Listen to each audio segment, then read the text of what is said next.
तो प्यारे बच्चों, आज हम पढ़ेंगे पास्ट कंटीन्यूअस टेंस। इससे पहले मैंने आपको प्रेजेंट कंटीन्यूअस टेंस बताया था। अगर जिस बच्चे को प्रेजेंट कंटीन्यूअस तैयार होगा, यानी जिस बच्चे का तैयार होगा, उसको पास्ट कंटीन्यूअस तैयार करने में कोई समस्या नहीं होगा। और जो बच्चा प्रेजेंट कंटीन्यूअस टेंस नहीं पढ़ा है, उसको जाके डिस्क्रिप्शन में वीडियो देख सकता है। उसके बाद से इसको देखेंगे तो आसानी से समझ में आएगा। तो आइए इसका पहचान देखते हैं, लेकिन इससे पहले हम यह बात बता देते हैं कि हमने आपको एक तरीका बताया था, और वह तरीका ये था कि जिसमें कंटीन्यूअस नेम आ जाएगा ना, तो बिना सोचे समझे कह दीजिएगा इसका पहचान क्या रहेगा। तो कहे थे रहा, रही, रहे, रहेंगे। ये बात तो बताए थे ना, यानी जहां कंटीन्यूअस पहचान रहा, रही रहेगा। अगर प्रेजेंट का है तो है वो रहेगा, अगर पास्ट का रहेगा तो था, थे, थी रहेगा। तो इसी प्रकार और एक बात और हम आपसे बताए थे कि अगर कंटीन्यूअस नेम रहेगा तो वर्ब का कौन सा फॉर्म लिखेंगे, तो वर्ब का आईएनजी फॉर्म लिखेंगे, यानी इसके साथ वर्ब का आईएनजी फॉर्म लिखेंगे। ये बात हमने प्रेजेंट टेंस में ही बता दिया था, इसलिए इसको पढ़ने में कोई समस्या नहीं आना चाहिए आपको। तो आइए पहचान इसका देखते हैं क्या क्या होता है इसका।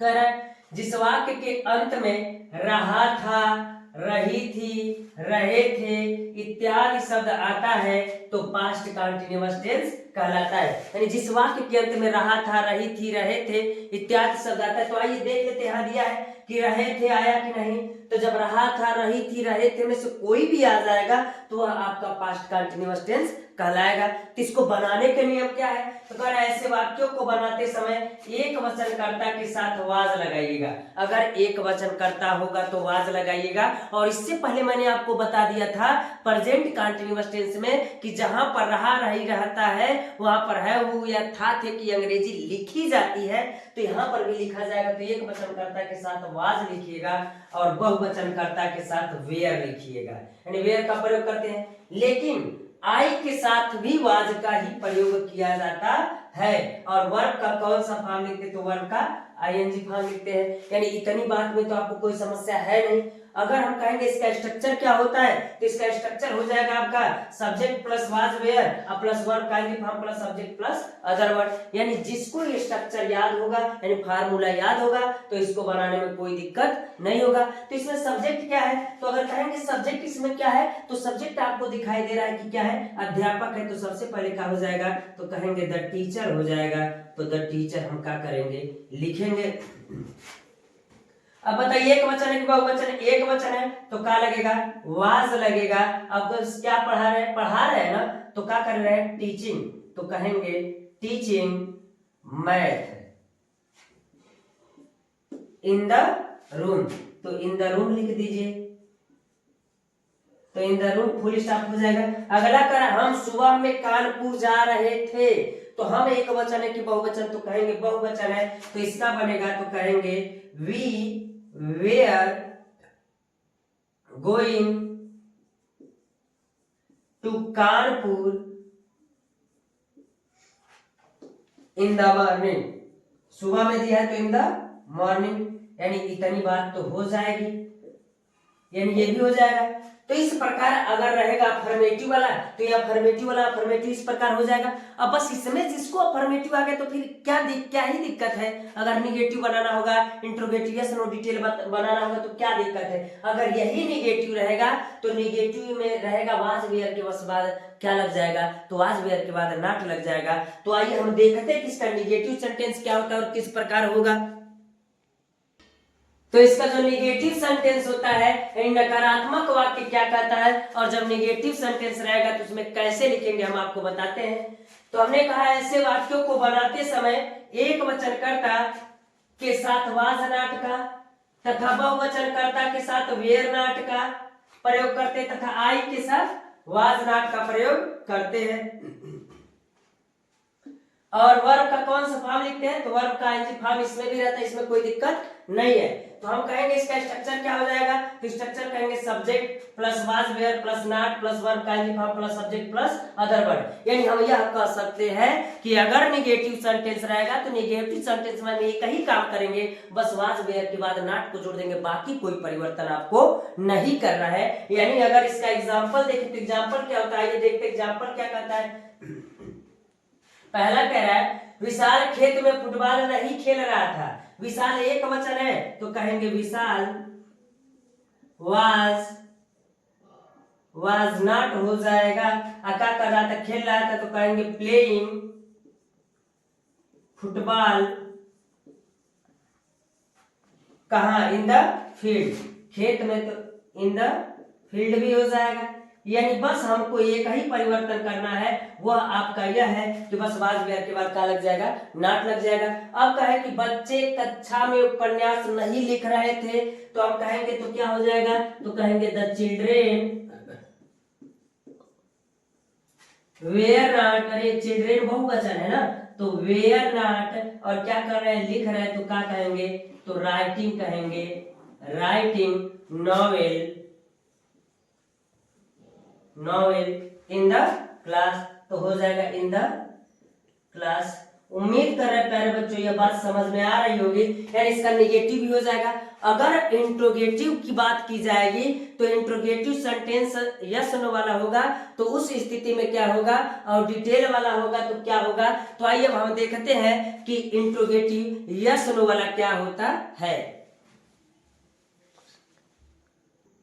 हमने पहले भी आपसे बता दिया है कि यदि इंट्रोगेटिव यस नो वाला रहेगा तो यस नो का मतलब यह होता है कि जिस क्वेश्चन का जवाब हम यस या नो में दे सकते हैं उसको इंट्रोगेटिव सेंटेंस यस नो वाला कहा जाता है। अगर उसका जवाब हम यस नो में नहीं दे सकते हैं, डिटेल में देना पड़ता है, तो वो डिटेल वाला होता है। तो अगर हम कहें इसमें कि इंट्रोगेटिव सेंटेंस यस नो वाला है तो कैसे होगा और क्या करेंगे, तो हमने इससे भी पहले बता दिया है कि आपको यदि यस नो वाला होगा तो उसमें प्रश्नवाचक शब्द जो रहेगा वो सबसे पहले रहेगा, लेकिन उसकी अंग्रेजी नहीं लिखते हैं तो उसके स्थान पर एक वचन रहेगा तो वाज लिखेंगे और बहुवचन रहेगा तो वेयर लिखेंगे। तो आइए देखते हैं, ऐसे वाक्यों में प्रश्नवाचक शब्द सबसे पहले रहता है लेकिन उसकी अंग्रेजी नहीं लिखते हैं, उसके स्थान पर एक वचनकर्ता के साथ वाज तथा बहुवचनकर्ता के साथ वेयर का तथा आई के साथ वाज का प्रयोग करते हैं तथा वर्ब का कौन सा फॉर्म लिखते हैं, वर्ब का एनजी फॉर्म लिखते हैं। अंत में प्रश्नवाचक चिन्ह अवश्य लगाते हैं, यानी अंत में प्रश्नवाचक चिन्ह अवश्य लगता है। तो इसका स्ट्रक्चर होता है was were plus subject plus verb का आईएनजी फॉर्म, यानी वाज वेयर पहले रहेगा, फिर सब्जेक्ट रहेगा प्लस वर्ब का ING form plus object plus other word plus question mark. तो किस प्रकार होगा, तो हम कहें क्या रोमा विद्यालय में गीत गा रही थी। अच्छा ये बताइए, अगर कहे आपसे, अगर हम पूछे क्या रोमा विद्यालय में गीत गा रही थी, तो कह सकते हैं यस या नो। अगर गा रही हो तो यस और नहीं गा रही हो तो नो कह सकते हैं। इसका जवाब हम यस नो में दे सकते हैं। इसको कहेंगे क्या वे सड़क पर दौड़ रहे थे, तो कह सकते हैं यस, नहीं तो नो। अभी हम आपको बता रहे हैं कि यह जो चीजें हैं अभी आपको हिंदी में देखने के लिए मिलेगा। जब मैं आपको पैसिव वॉइस और नरेशन बताऊंगा उस स्थिति में आपको हिंदी में देखने को नहीं मिलेगा। इसलिए प्यारे बच्चों आप इसको हिंदी और इंग्लिश में दोनों में जानने का पूरा प्रयास कीजिएगा, और हम बता भी रहे हैं आसानी से। तो देखिए क्या होगा, तो हम कहेंगे क्या रोमा विद्यालय में गीत गा रही थी, तो क्या सबसे पहले आए तो क्या इसकी अंग्रेजी लिखी जाएगी, नहीं लिखी जाएगी। तो इसके स्थान पर एक वचन है रोमा, तो हम कहेंगे क्या लगेगा, तो कहेंगे वाज लगेगा और रोमा हो जाएगा। और क्या कर रही है, गीत गा रही है, तो कहेंगे singing song in the school, तो कहेंगे इन द स्कूल। इस प्रकार हो जाएगा, क्वेश्चन मार्क लगेगा ही। अगला कह रहा क्या वे सड़क पर दौड़ रहे थे, तो क्या वे सड़क पर दौड़ रहे थे, तो फिर आ गया क्या, लेकिन यह बहुवचन है तो उस स्थिति में इसकी अंग्रेजी क्या लिखेंगे, तो वर लिखेंगे यानी वेयर लिखेंगे, और उसके बाद से हो जाएगा दे। और क्या कर रहे थे, दौड़ रहे थे, तो क्या हो जाएगा रनिंग ऑन द रोड हो जाएगा, रनिंग ऑन द रोड, और उसके बाद से क्वेश्चन मार्क। उम्मीद कर रहे हैं कि आपको यह बात समझ में आ रही होगी, अच्छे से लगा भी लिए होंगे इसको।